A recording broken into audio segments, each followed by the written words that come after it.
فرشتوں کا میرے کریم آقا صلی اللہ علیہ وآلہ وسلم کی خدمت میں حاضر ہونا، آپس میں مکالمہ کرنا، انتہائی ایمان افروز حدیث پاک۔ حضرت جابر بن عبداللہ رضی اللہ تعالی عنہ روایت کرتے ہیں، بخاری شریف کی حدیث پاک۔ اس حدیث پاک کو امام جلال الدین سیوطی رحمۃ اللہ تعالی علیہ نے مفتاح الجنہ میں ذکر کیا کہ ایک مرتبہ کریم آقا صلی اللہ علیہ وآلہ وسلم جب کیا میوے استراحت تھے، سو رہے تھے، چند فرشتے حاضر ہوئے۔ ان فرشتوں میں سے ایک فرشتے نے کہا کہ حضور نبی کریم صلی اللہ علیہ وآلہ وسلم آپ میوے استراحت ہیں، آپ آرام فرما رہے ہیں، سو رہے ہیں۔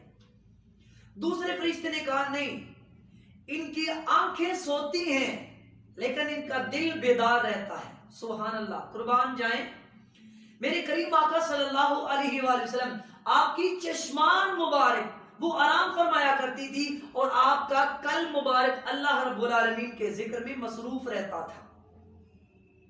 پھر اس کے بعد وہ کہنے لگے کہ فضال الجنہ ودائی محمد صلی اللہ علیہ وآلہ وسلم، کہ حقیقی گھر وہ جنت ہے اور اس گھر کی طرف بلانے والی ذات محمد مصطفیٰ صلی اللہ علیہ وآلہ وسلم کی ہے۔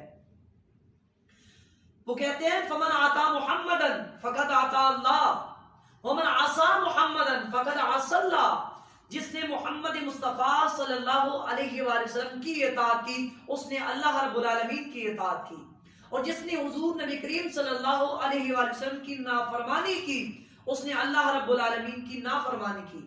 وَمُحَمَّدٌ صلی اللہ علیہ وسلم فرق بین الناس، اور محمد صلی اللہ علیہ وآلہ وسلم لوگوں میں اچھے اور برے لوگوں میں فرق کرنے والے ہیں۔